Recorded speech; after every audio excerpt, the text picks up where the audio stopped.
Praise the Lord. இயேசுவின் நாமத்தில் உங்களை வாழ்த்தி காலை உடன்படிக்கை தியானத்திற்கு வரவேற்கிறேன். You are most welcome to the Covenant of the Day. God is good. And today is 24th November 2025 Monday. இந்த காலை வேளையிலே உங்களை எல்லாம் இதன் வழியாய் சந்திப்பதிலே சந்தோஷம். சரி, ஆண்டவர் அவரை பின்பற்றுகிறவர்கள், அவரை நம்புகிறவர்கள் என்ன செய்ய வேண்டும், என்ன கொடுக்க வேண்டும், எப்படி வாழ வேண்டும் என்று சொல்கிறதை பார்த்தோம். இன்றைக்கு மார்க் 9ஆம் அதிகாரம்.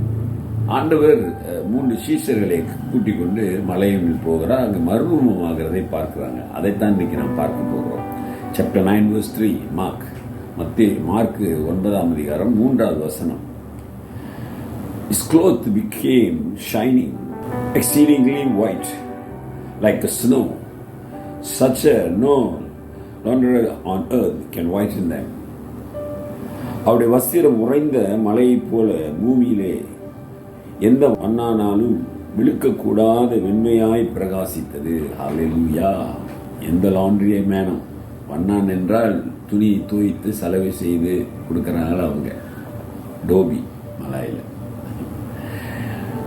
ஆண்டவர் அந்த மலைக்கு போய் 3 சீஷர்களை கூட்டிட்டு போறார். 2வது வசனம் பாருங்க, verse 2. 6 நாளைக்கு பின்பு இயேசு பேதுரு, யாக்கோப்பு, யோவானை அழைத்து உயர்ந்த மலைமேல் அவர்களை தனியே கூட்டிக் கொண்டு போய் அவர்களுக்கு முன்பாக மறுரூபமானார். மறுரூபமானதை பற்றி தான் இங்கே மார்க் சொல்றாரு. அவர் ஒரு வெள்ளை, எந்த வண்ணானாலும் எந்த டோபியினாலும் அவ்வளோ வெண்மையாய் துவைக்க முடியாது, கிளீன் பண்ண முடியாது, அவ்வளோ ஒரு வெண்மையம். அந்த வெண்மையை அவங்க உதாரணம் கொடுக்குறான். உறைந்த மழையை போல, லைக் அ ஸ்னோ. அருமையானவர்களே, ஆண்டவர் ஏன் இவர்களை கூட்டிகிட்டு போய் தன்னை மறுரூபமாக்கி காட்டினார்? 3 பேரை கூட்டிகிட்டு போய் இந்த சம்பவங்கள்லாம் அருமையானவர்களே, ஆண்டவர் மரித்து உயிர்த்தெழுந்து போன பிறகு அவங்க ஊழியத்தின் பாதையில் இவையெல்லாம் அவர்களுக்கு பலப்பட்டது. பேதுரு சொல்லுகிறார், அவருடைய நிருபத்தில் சொல்றாரு, இவருடைய நேசகுமாரன், அவர் மறுரூபமாகிற சத்தம், அதை பற்றி அவர் பேசுகிறார். இப்ப இந்த அனுபவங்கள் எல்லாம் அவர்களுக்கு இருந்ததுனால தான் சோர்வு மத்தியிலே, சோதனை மத்தியிலே, சவால்கள் மத்தியிலே, துன்பத்தின் மத்தியிலேயும் அவங்களுடைய அனுபவம் அவர்களுக்கு பலமாக மாறினது. கிறிஸ்தவ வாழ்க்கையில அப்படிதான் அருமையானவர்களே. விசுவாசத்திலே வருகிற வாழ்க்கையின் போராட்டங்கள், அழைப்பிலே வருகிற சவால்கள், பிரச்சனைகள் எதுவாக இருந்தாலும் என்னன்னா, கர்த்தர் உங்களோடு இருந்து உங்களை வழிநடத்தின இடைப்பட்ட அந்த காரியங்கள் இருக்குல்ல, அந்த அனுபவம் இருக்க, அது உங்களுக்கு பலமாய் மாறிவிடும். உங்களுக்கு அப்படிப்பட்ட அனுபவம் இருக்குங்களா? யோசிச்சு பாருங்க. இன்றைக்கு நாம் நிற்பது ஆண்டவருடைய கிருபை. எப்படி அவருடைய கிருபைன்னா, அவர் நம்மளை நடத்தின விதம், அந்த அனுபவம். ஆகவே கைவிடாத தேவன் என்னோடு இருக்கிறார், இந்த ஆத்துமா நஷ்டம் அடையக்கூடாது என்று அவர் பின்னாலே நாம் போகிறோம்.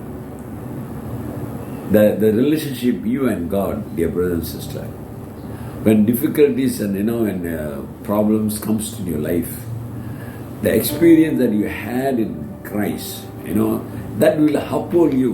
Hallelujah. That will be strengthen you. அது உன்னை பலப்படுத்தி அவருக்கு மகிமையாக இருக்கும். இந்த அனுபவம், இந்த மறுரூபமான அனுபவம் இந்த சீஷர்களுக்கு, யோவான், பேதுரு, இந்த அனுபவம் ஊழியத்திற்கு பலமாய் மாறி, நாங்க பார்த்தையா சொல்றாங்க, அடிச்சு சொல்றாங்க, நாங்க பார்த்தோம் அவர் மறுரூபமானதை. ஆகவே கிறிஸ்துவுக்குள்ள அனுபவம் அடைந்த ஒரு வாழ்க்கை வாழ வேண்டும்.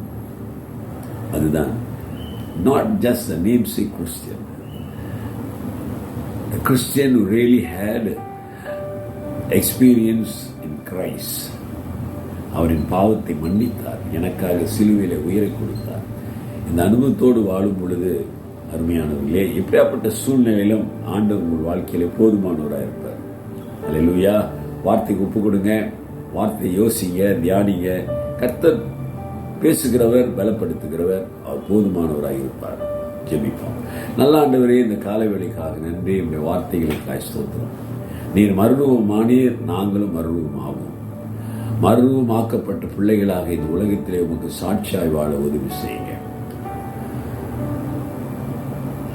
கேட்டுக்கொண்டு இருக்கிற பிள்ளைகள் விசுவாசத்திலே பலப்பட உதவி செய்யுங்க. உங்களுடைய கிருபை அவங்க வாழ்க்கையில இருக்கணும். ஆண்டவரே, நீர் போதுமானவராய் இருக்கிறேன். ஸ்தோத்திரம். இயேசுவின் நாமத்தில் பிதாவே, ஆமென். நமது ஆண்டவராகிய இயேசுவுடைய கிருபை, பிதாவின் அன்பு, பரிசுத்தாவின் ஐக்கியம் உங்களோடு உங்களை ஆசீர்வதித்து காப்பதாக.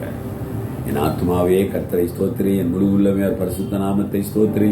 என் ஆத்மாவே கர்த்தரை ஸ்தோத்திரி, அவர் செய்த சகல உபகாரங்களை மறவாதே.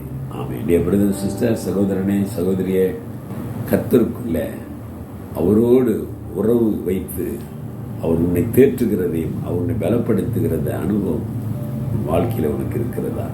Take care and God bless.